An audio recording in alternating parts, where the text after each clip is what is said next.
How's everyone doing this week? Everybody have a good week?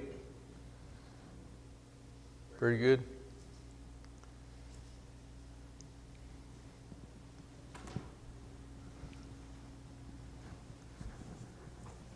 All right, let's go ahead and get started. Before I hand out something, another quick story about when we was in Vancouver, and I didn't realize this is culture or market or the markets or whatever, but how some things that the government does can influence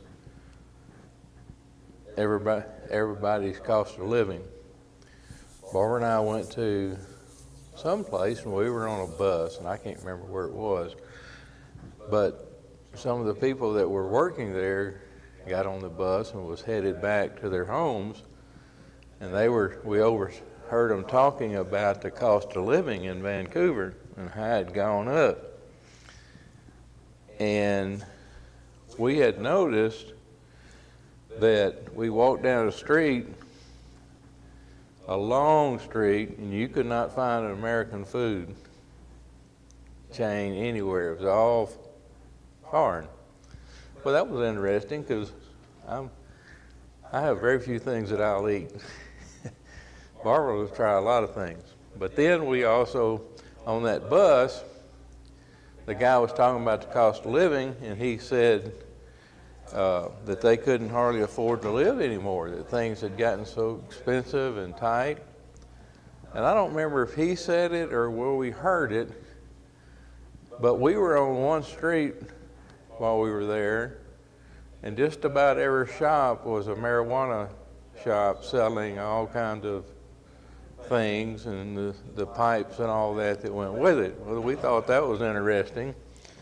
And come to find out, they had passed the marijuana laws, I don't know how long earlier, but come to find out, related to them passing the marijuana laws and certain drug laws, cost of living went sky high. Now, why would that be? How culture is affected by other people. Well, guess what? I guess in Canada, like we were friends in Colorado, and they were complaining about the cost of living. And my buddy Bill said, well, it's because of marijuana. And I go, what? He said, well, think about it. They can't deposit their money in the bank. So they walk around with briefcases full of cash buying all the real estate.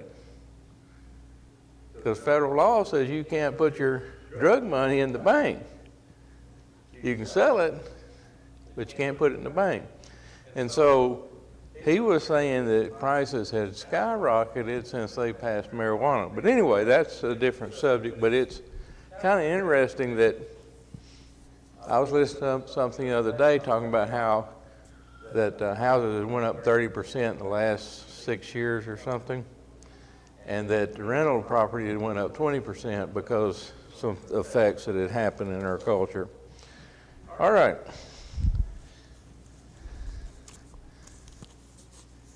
Can I get somebody, Doug, pass this out for me?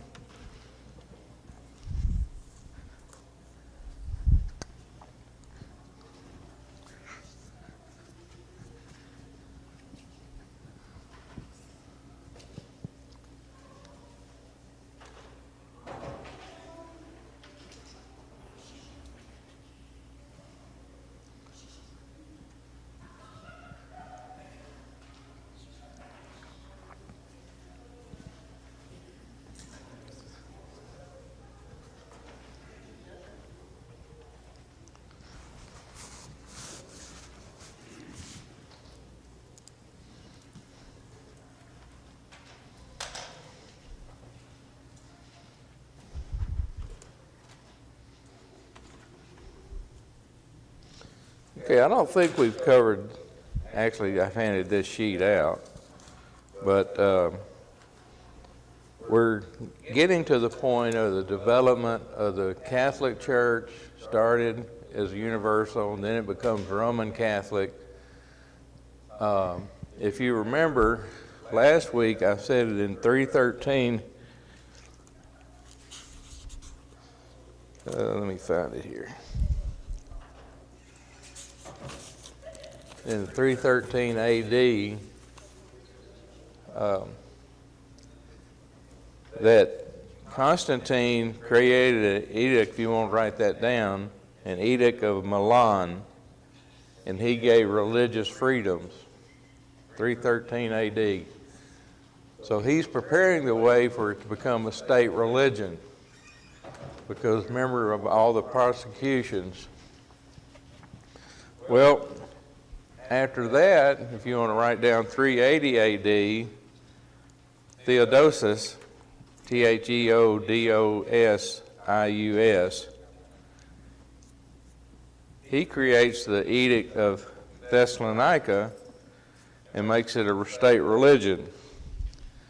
And so things are going to really change when it becomes not only accepted, but then a state religion.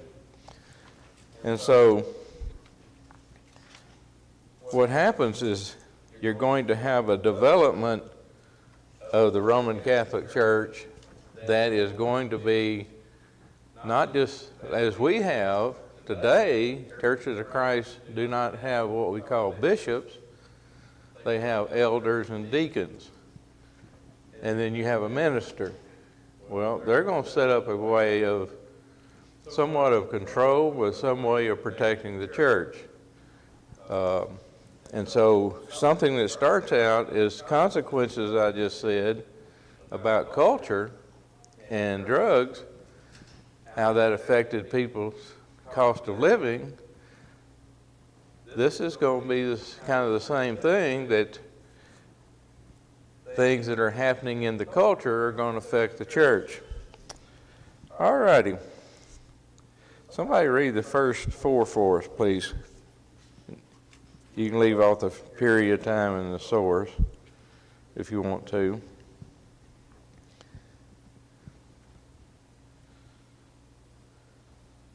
Just as a description. Anybody? First century. Source of the New Testament.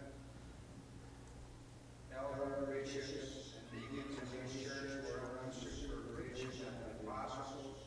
Second century. Ignatius. Elders and bishops were differentiated. Each congregation was governed by bishops, elders, and deacons. Late second century. Tertullian, Diocletian bishops. The bishops now foresaw a group of congregations in geographical area thought to be successors of the apostles. Mid-3rd century, Eucharian, Did you get a paper? priesthood and sacrifice, elders, its presbyters came to be seen as sacrificing priests. Primacy of Bishop of Rome was asserted. Okay. If you look at the third one, it says diocesan. I think that what means a diocese. In other words, a district, a area. And so you're going to set up areas so that they can have control. Well, today, of course, we know there was councils, and we know that there was, besides the councils, the creeds were put into effect. But since they're having have had so much trouble, they're trying to gain control of the church. And of course, the canon has been established by now, and so they have more and more writings and more distribution. But let me ask you a question. A lot of churches today, they'll go and they'll have an organization, and they'll actually go to a conference, and they will make all the decisions for the church, or a lot of the decisions. What's the positive or negative of that compared to the elders overseeing the church? I grew up in the Methodist denomination. Yes. The man that was the pulpit minister of the congregation, and one person was referred to as a lay person, were selected to be a delegate at this conference, and they would go and meet and make decisions regarding matters of doctrine based on the outcome of a majority vote of the delegates. And that results in the introduction of all kinds of error. Okay. Because if you get people that are not strict Bible believers making those kind of decisions, you can get off track really quickly. Okay. So as we have talked about churches and some of the stuff that's going on today, well, if the elders have a decision to make here, they make it unless it needs to be a congregational thing, and then they bring it usually before the congregation or set plans. But what's the term, one bad apple destroys the whole barrel? So if you get people, as Kent was saying, in this organization that go to these conferences, make the decisions and then bring it back, do the people have a say? No, not even the elders or whoever's over that church a lot of times has a say. So the question comes up, why does the church try to keep it local? Because you're not going to taint the whole thing.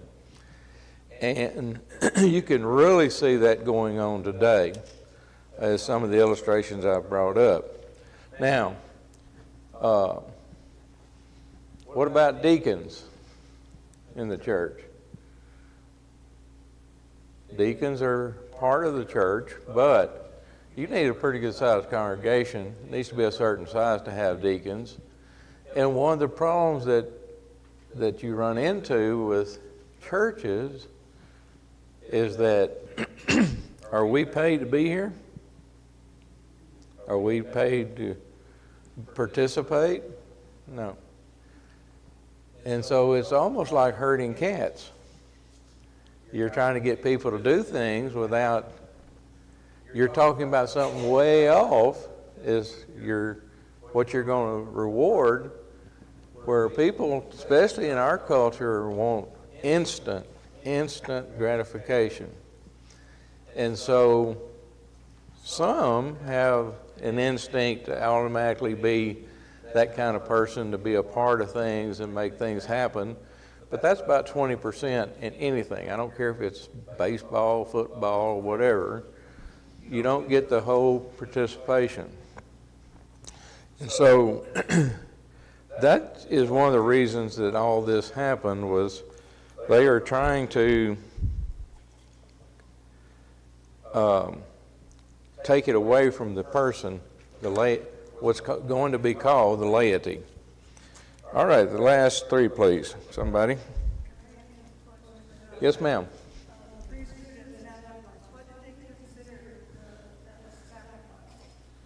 Well, the priesthood is going to be set apart as somebody special, but the sacrifice, I think, and I'm not sure here, but when you do the Lord's Supper, who are the people that does that in a Catholic church? The priest. Because they see it as transubstantiation, where you're actually handling the body and the blood of the Christ physically, and if you drop something on the floor, then you basically desecrated Christ. That's my understanding. But I would have been in trouble a few years ago because I had gotten glasses, and they were these trifocals, and I lose things, especially going down a ladder. Well, I was standing at the Lord's Supper, and the guy handed me the bread, and I lost it, and he turned loose, and I didn't have it. so it hit the floor. Well, that was that was embarrassing, but if it was a Catholic, what would I have done? I'd basically soiled the Christ. Well, we see soiling the Christ or staining the Christ as being our sins and not that. That's the way I understand it. Okay, any other questions, Linda? Well, well, let me finish. I didn't finish. I think at the first there's going to be two sacraments. And I think they're baptism and the Eucharist, what they call the Eucharist, the Lord's Supper. I think that's what it's talking about as a sacrifice, is that you're participating. Later there's going to be 7 more added in the Catholic Church, and there will be a total of 9, if I'm not mistaken. So I think that's what we're sacrificing. Other than that, they're not sacrificing lambs and those kind of things. All right, the last 3, please. Early 4th century Council of Nicaea metropolitan bishops or archbishops, by virtue of their location and population centers, gained ascendancy over Episcopi country bishops. Late 4th century Council of Constantinople patriarchs, special honors given to the bishops of Rome, Alexandria, Antioch, Constantinople, and Jerusalem. Patriarch of Constantinople was given the primacy next to the bishop of Rome. Okay. 1 second. Constantinople. Where's Constantinople? Is in the east. We're talking mostly about the west, the Roman Catholic Church, or Italy, and that side. So Constantinople is going to later be part of the Byzantine Empire, and it's going to be a central location, if I'm remembering correctly. Sometimes I say things off the top of my head because there's so much running around in here, and it's just by memory. And so if I say something wrong, like I think before I said Constantine is the one that made it a state religion, no, it wasn't Constantine, but he set it up. Okay, go ahead and finish, please.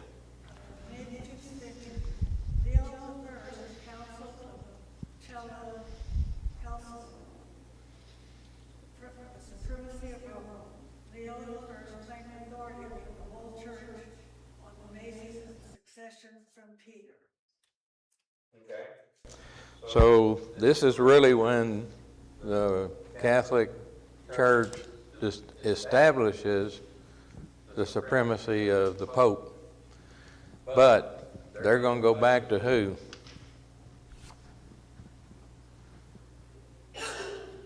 They're going to say it was established with who? Peter.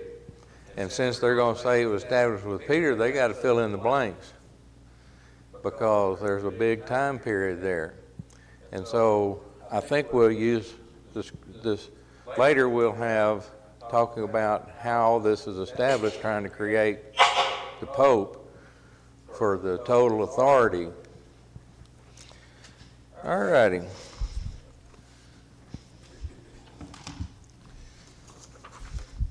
The next one is the history of the rise of the episcopacy.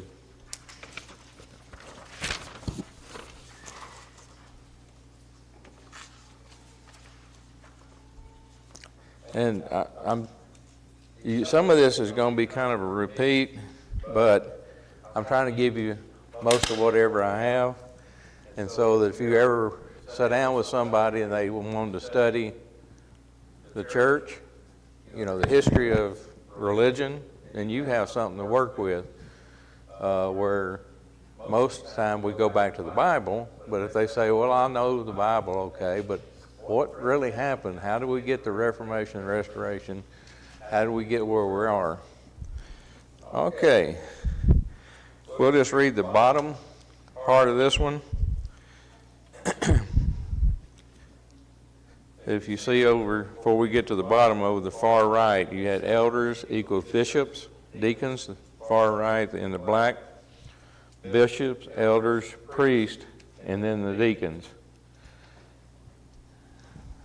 I'm going to ask you a question and just see if we can get a conversation here. Is an elder and a deacon an office?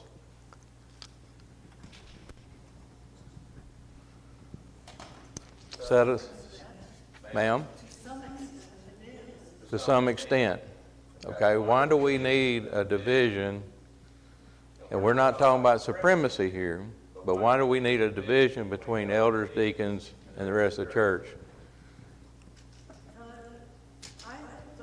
This is just my opinion, based on nothing, that we as people are generally, let's let somebody else take care of it. Okay, And if we have a specific person assigned to, and they want to care for the spiritual needs of the congregation, or if it's a physical needs of the building. okay. So, We as people are generally lazy. yes, and the motivation again is long-term unless you have it right here. And there's always so many distractions. I remember growing up, my dad, things would break at the church, and this little bitty church started out with 95s at most, and then it closed, but everybody passed away. But when anything needed done, some of the men would have to get together and talk, we can't afford this and whatever, need to crawl under the building and fix the pipes or whatever. And so you needed somebody, even though they didn't have elders and deacons, somebody had to step up and say, this has got to be done, guys. And so why the office? Well, yes, ma'am. If you go back to when they established elders and you just part of the reason I came about was because there was some intention between widows Yes. and so they were assigned to oversee Okay. And they appointed deacons to oversee, to taking care of the, like the feeding and the things like that. And what happens is, if you don't have enough people to have deacons, but since it's not a business, does the church meet every day to talk about things? No. It meets on Sunday. And so a lot of times, everybody rushes to church, they discuss what they need to discuss real quick, get it done, get it talked about, and so there's not a set time. I know our elders back in Missouri used to have once a month, and we had an older elder that got dementia, and he was struggling, and all he wanted to talk about was the past. And I mean, he would just wear them out on the past, the same things over and over. And beautiful person, engineer. But got to where they couldn't really meet, and so they quit having meetings, and they'd just call among themselves. Well, there's someone here at the church that his dad was an elder, and that kind of happened. To him, they just quit meeting and letting him, or telling him when it was going to be, and they would be somewhere else or have it at a different time. Because I asked this person, I said, do you think he was getting dementia or whatever and kind of losing sight? And the reason I say this, because I saw it, but also in the little town I grew up in, Dermot, Arkansas, we had a guy that was in everything. I mean, he was involved, he was mayor of the town, but his wife, after he got older, went to the, what do you call the group? He was the mayor, but then he became part of the board. City council. But anyway, she went to the city council and said, let him talk, but don't follow his rationale because he's lost it. And I do not want y'all thinking you got to make decisions on his account because he's not there. And you know it, but don't let him have direct input. Let him have input, but not direct where it has a meaning. All righty. So to finish that thought, are women deacons? Are they deaconesses where they can actually be servants? Yes, everybody. Everybody is a servant. Women are servants. But if you have an office that elevates it, because I was sitting in a preacher's office one time in Monticello, Arkansas. We got talking just about religion in church. And he said, well, there was women deacons in the church. And I said, yeah, servants. And then I got thinking about it over the years, and that's why I say it can be an office, meaning it's one step up to where they're specific. You don't adore them, but you admire them for what they do. That's the difference between what's going to start happening in the Roman Catholic Church. All right, the very last paragraph at the bottom. Somebody read that for us. I know it's hard to read, but this is the best I could do.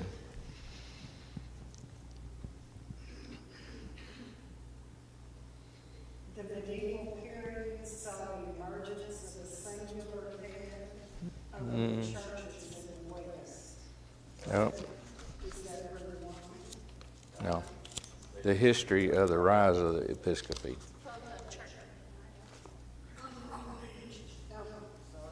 Page ahead of it.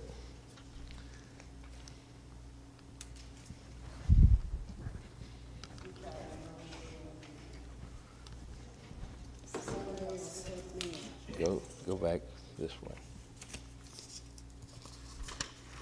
Well, did I put yours in backwards? I think I did. How did that happen? And I've got a couple of the same. Well, you don't have it. Aha, somebody else gets to read it. Somebody else gets to read it.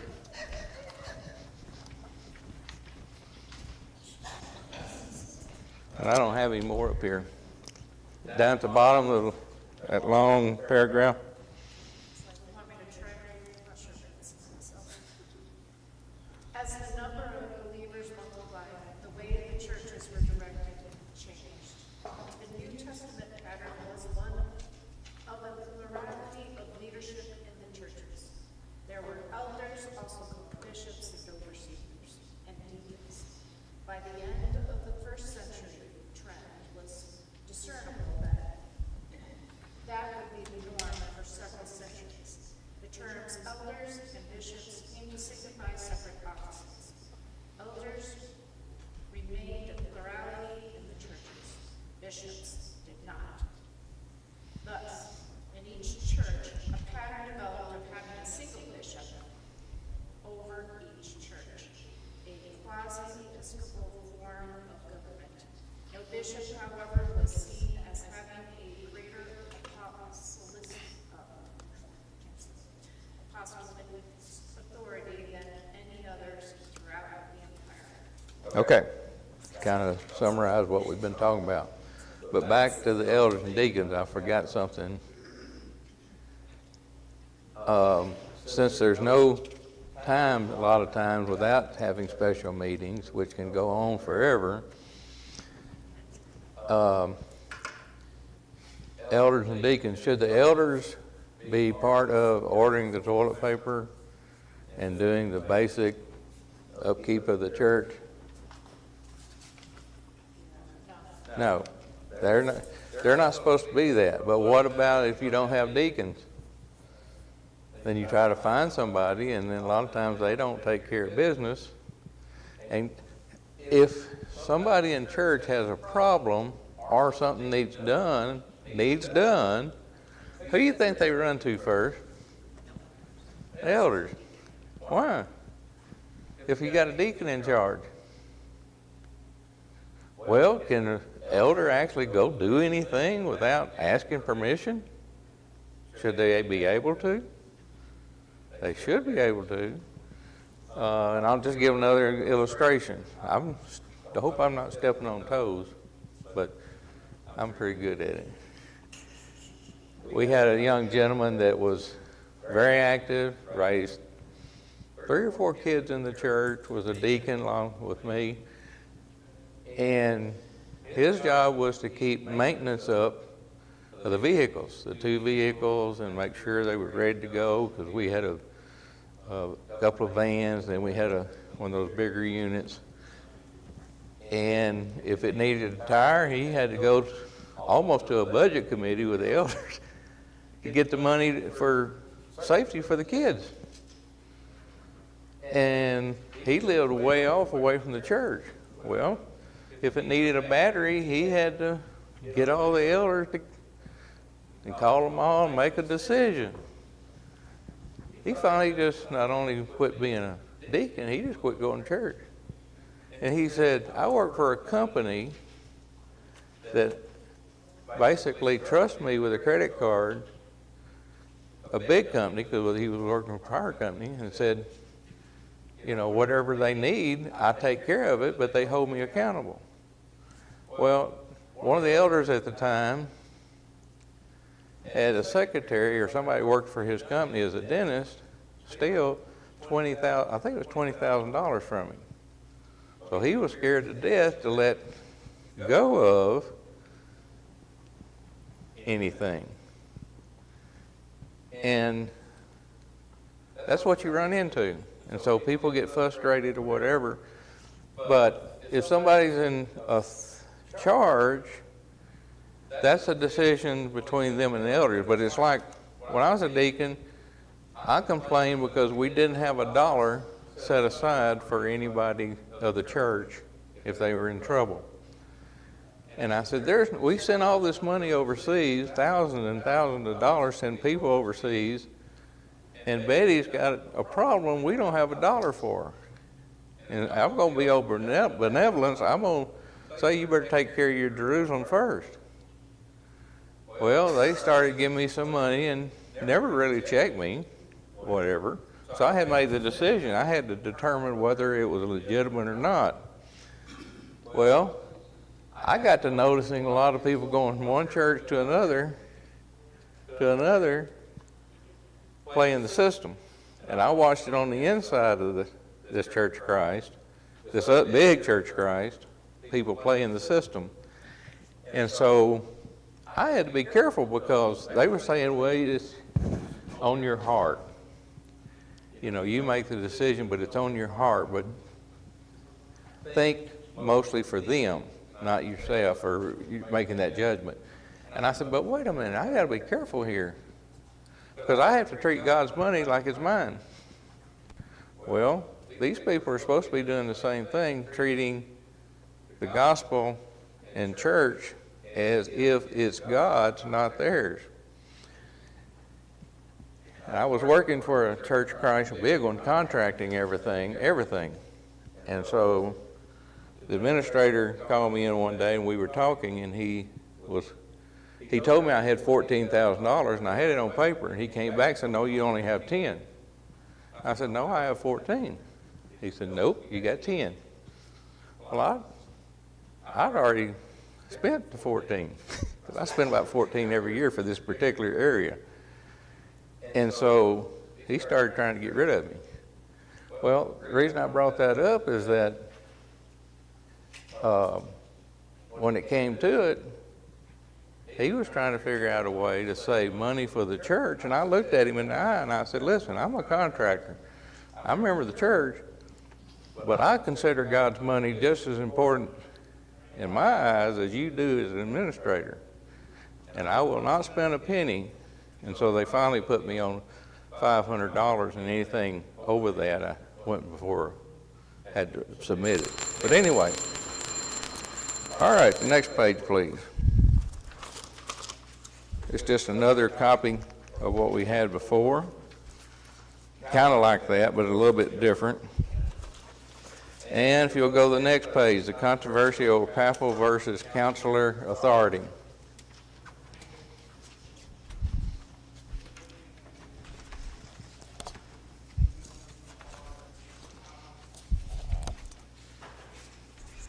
These are going to be the different arguments about what should be. The papalist, in other words, the Pope, believes in supreme authority equals the Pope. The councilorists, they're going to believe supreme authority equals the council. As we were talking, though, can councils go astray when you send people off and they make decisions and it's not the whole church, if it needs to be? Well, so that was an argument. So you had all these people here arguing over that. And the radicals, supreme authority equals, or minus the authority of the Pope or the council. And the three there is Wycliffe. I think his name was John Wycliffe. Anybody know? Okay. And who was Huss? Somebody that studied. I started to look it up. Do you remember who Huss was? I can't remember your name. What's that? I can't remember your name. Justin. You remember who Huss was? I think Huss was a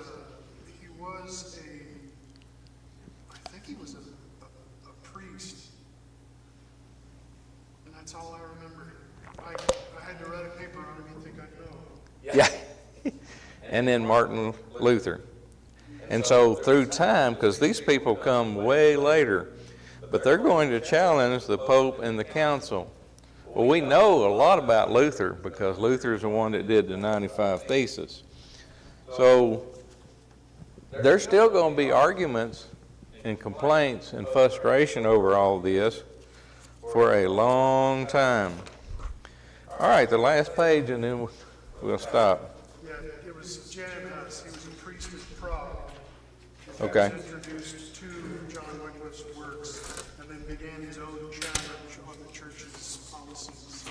Okay. So there's going to be all kinds. The next page is did you know that we had doctors of the Roman Catholic Church? These are going to be known as the doctors. Gregory the Great, to the right, Constantine, Basil, John Chrysostom, and Gregory of Nazianzus. And if you look over the left, the very top, these are saints whose doctrinal writings have specific authority either by papal decree or the church universal agreement. And so if you sit down, I used to listen to a lot of the religious shows, and I'd listen to a lot of the Catholics debating and discussing. And we're going to see that the Catholic, through time, is going to look at two things: apostles' writings, well, three things. What they come up with in their, not councils, but then what is the third thing that they look at as being as vibrant as the apostles' writing? Tradition. Well, is tradition apostles' writing? No. In other words, they're depending on who being infallible. Man. And they're kind of like the Quakers saying, we're going to get a divine revelation, or because we're enlightened, we're going to actually know what the truth is. So these doctrinal writings, and you can see it starts in about 295, and then goes all the way through